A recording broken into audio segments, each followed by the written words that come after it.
This is the Hilleberg Unna, and according to Hilleberg, it's their simplest one-person tent design. The fully freestanding design is supremely easy to pitch nearly anywhere. Sandy beaches, dense forests, and inside it boasts an impressive amount of interior space. So let's now just look in a little bit more detail to expose the strengths and any particular weaknesses that this tent has. But before I go any further, I want to say a big thank you to my friend Gary Rowlands, who lent me this lovely example of an Unna. So thank you, Gary, for the lend of the tent to make this review possible for me. Gary has also been decent enough to lend me a second set of poles, but a bit more on that later. So to begin with in this video, let's look at the actual tent design. It's a 2-pole freestanding dome tent. It has continuous pole sleeves, and the poles just cross at the one point in the middle. It pitches all in one, what Hilleberg call a single step pitching system. So the poles connect to the fly sheet, which is connected to the inner, so the whole thing goes up in one. And a big benefit of this and the simplicity of design is the speed at which you can get this thing pitched. I recently pitched it on sand. I had the main structure up, including clipping on the hood within 2 minutes. And I had a tent guyed out and secured within 5. And obviously with the benefit of it being outer first pitching, the inner is completely dry if it's raining. So the quality, construction, materials and poles. As I said earlier, I've had my dirty mitts on quite a few Hilleberg tents. I think it's around 8. 4 of them I have owned and 4 of them I have borrowed. And I must say, one of the reasons that I keep coming back to Hilleberg is simply the quality, the design, the construction and the materials used. All those things go together to make a really, really good package. Now the inner tent fabric is a 30 denier and the ground sheet is a 70 denier nylon, and they are actually both very, very durable. The fly sheet is also 30 denier, the same as the inner, and it is triple silicone coated on each side, giving it a tear strength of 12 kilograms, which makes it exceptionally strong. So it's not just the actual quality, it's the attention to detail that really impresses me about Hilleberg tents. So for example, this pole bag is made out of the super strong fly sheet material, and the cord that secures the pole bag is made out of guy line. So there's no evidence anywhere of any cost cutting. Also on certain areas that you will sort of get stress, for example, even here, it's like a sort of rubberized sort of webbing in the corner, and you'll have the same just here for the toggles, the way that is attached. It's sort of like a rubberized webbing. So they use lots of different materials in different areas of the tent to sort of maximize the strength. Now Hilleberg only use DAC poles on their tents, and mainly they would be either 9 or 10 millimeter. It doesn't really matter. The poles, I have to say, are of exceptional quality. This is an example of the 10 millimeter poles, and they snap together and fit together really, really well. DAC poles are probably the most tried, proven and tested tent poles in the industry. So at least you know what you're getting with the DAC poles.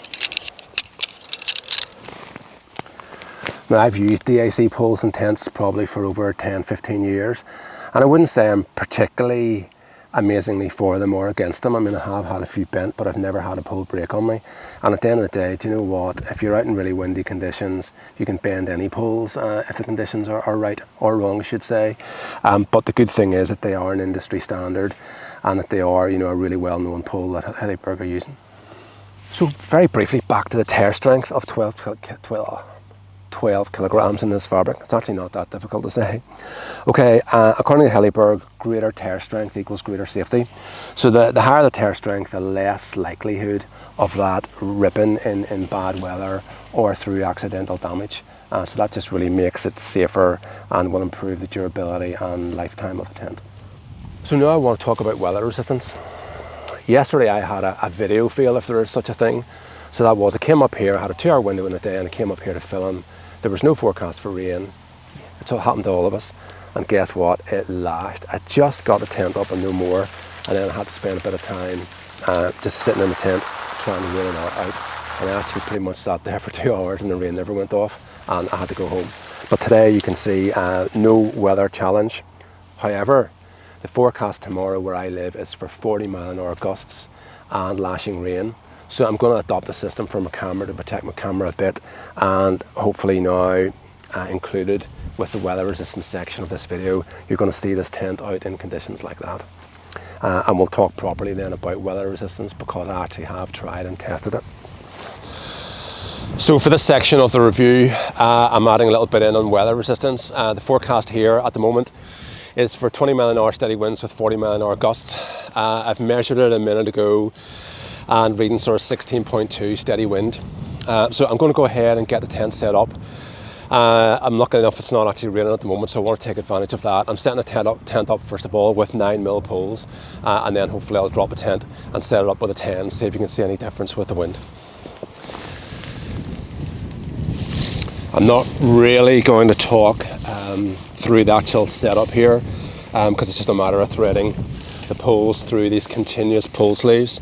The fact that the pole sleeves are continuous just makes the threading process actually pretty straightforward. So under slightly more challenging conditions, I'm just going to try actually having the tent a little bit of support from the guy lines. So as I just set up then, it just kind of meant that the tent is pretty much actually guyed with some level of support immediately. I have it just pegged at one end. So what I'm going to do now is actually just make these guy lines a little bit longer, just to give the tent that bit of extra protection. And also just what I've done is I've just went around kind of and checked a few of the other guy lines just to make sure there's not too much tension on anything. But we're sort of seeing okay at the moment. So that's me pretty much set up and out of the rain. Tent so far is actually performing extremely well. It's actually more stable than I thought it would be. I'm going to go now and measure the wind a little bit more to see what the sort of wind speed is. I did mention sort of yesterday that the porch here is actually quite good. And I mean, I have the tent set up at the moment. My 70-litre pack is in here. And, you know, I've tons of vestibule space, so I'm really pleasantly surprised by that. And with the level of wind at the moment, now the wind is coming pretty much completely end on, and all of this here is actually giving me quite a lot of shelter, so that is very impressive. Obviously, if the wind was coming slightly from the back of the tent, I would get even more shelter here. But I mean, this is actually pretty good. And the vestibule area isn't much smaller than what would be in my solo. So quick couple stand out. The rain's not too bad at the moment, so I'm going to go and stand out and see if I can get the wind speed up a bit.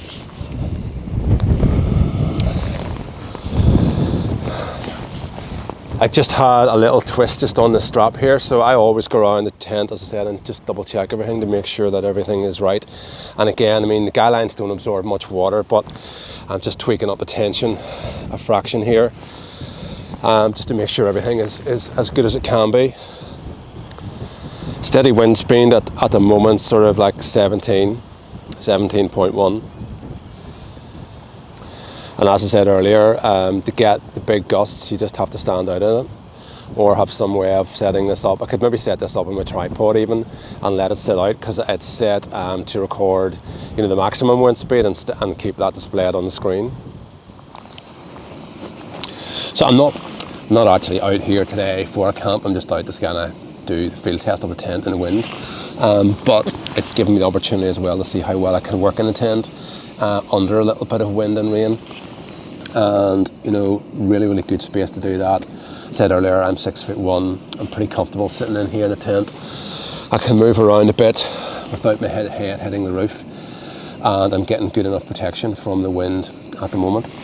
And as I said, super impressed with this actual vestibule area. I mean, it's amazing.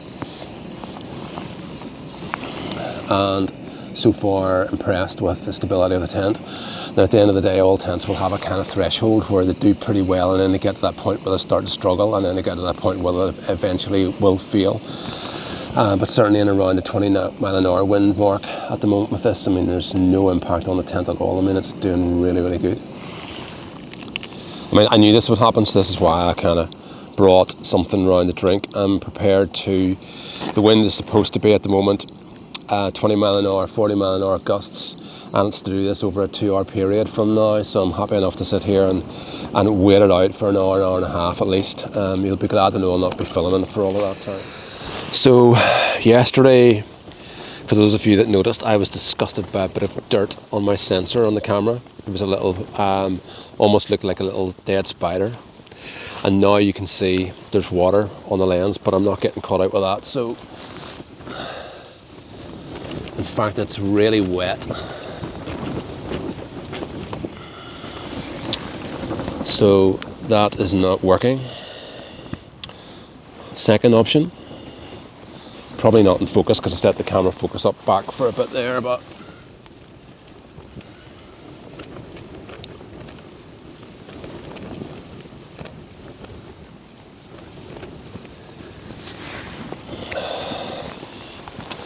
so plan A, plan B.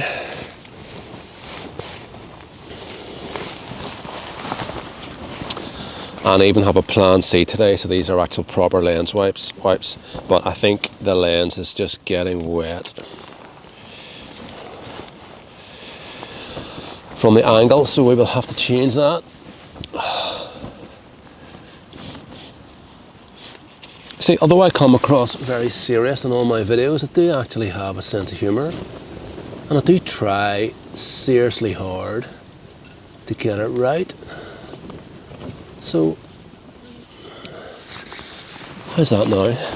Oh, did you notice I got my hair cut? Hopefully a bit better. Still got the same red socks on though.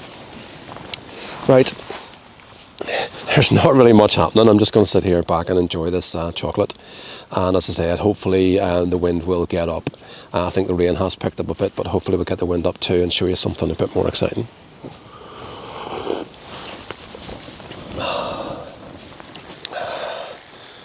So in all honesty, I'm going to have to wrap this up now. The highest wind speed that I recorded was about 17, 18 miles per hour. I'm sure there were probably gusts maybe up to 25, but it's hard to actually be out and record at that. Hopefully the camera lens isn't picking up too much water at the moment, but anyway. The tent performance I think is really, really good. I found it very easy to set it up, and it's given me really good shelter now in the wind. And it's given me good shelter and a good area to work with within the tent without even having to disconnect inner. Again, that vestibule space has been really, really impressive. I think it's actually really good and very, very underrated.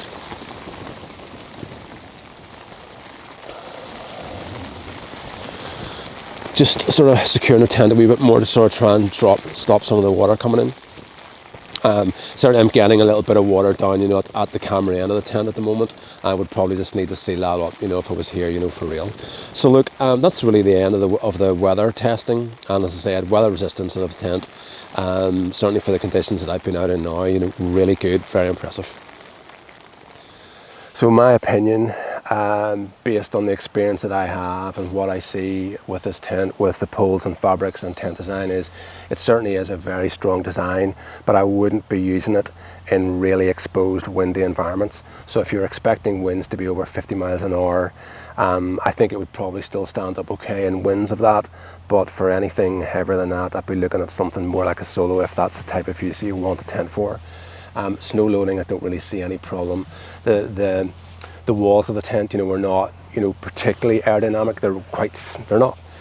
They're a good combination between being aerodynamic and being relatively, vertical, so they won't allow too much of a weight of snow to build up on the tent, and the tent has certainly been tried and tested in a lot of snowy environments. So now I'm going to look at interior volume and organisation options. So at the moment I have this set up now. It is a one-person tent, but at the moment I have this set up with 2 thermarests. Both are thermarest Neowares. I think they're both the large versions. And there's easily room for the two mattresses, and certainly if you were sleeping in this tent, head to foot, i.e. one person lying like this and the other person lying in the opposite orientation to me, you know, there's no doubt this tent could accommodate 2 people. I wouldn't want to be doing it on a regular basis, but it kind of is very close to being a 2-person tent. So if I'm lying down here, just, you know, this thermarest is pretty much the same width as the poles in the pole bag here, so that's kind of the extra space. So if I'm sort of lying down on my back, I mean, I'm pretty close, you know, to the wall there, there's no doubt, but you know, there's definitely room for 2 people here, you know, so for 1 person, fantastic volume. Now if I just kind of move up a little bit, in fact I'll move down. The length of this tent is like 230 centimeters, so with my feet down at the bottom of the tent, you know, then there's lots of space, you know, at my head. And certainly, you know, for 1 person, the sit-up room in a tent, you know, I don't have to sit, I'm 6'1", I don't have to sit right in the middle. So even if I'm sitting, let's say, about here, you know, my head's not actually touching the roof, and I've quite a good area that I can move around in. I mean, even here, you know, my head's not touching the roof, so there's pretty good, you know, height. Now, it is orientated for a left side sleeper. I think I've got that right. You know, so when the porch, I'll zip the porch up in a moment because we'll look at that, or I'll zip the fly sheet up.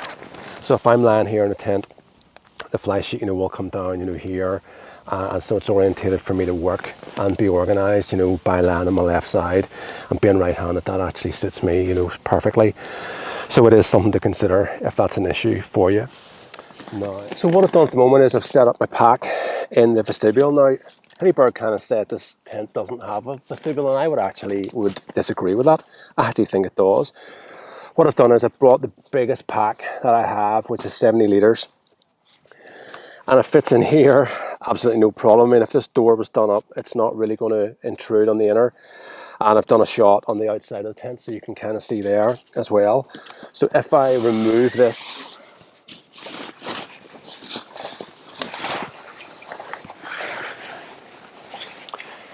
we're then getting an idea of the actual vestibule space.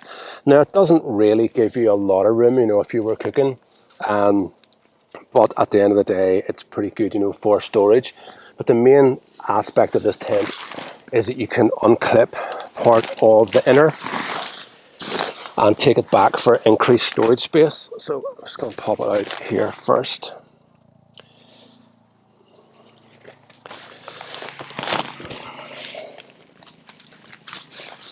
So now what I can do is I can pull the inner back,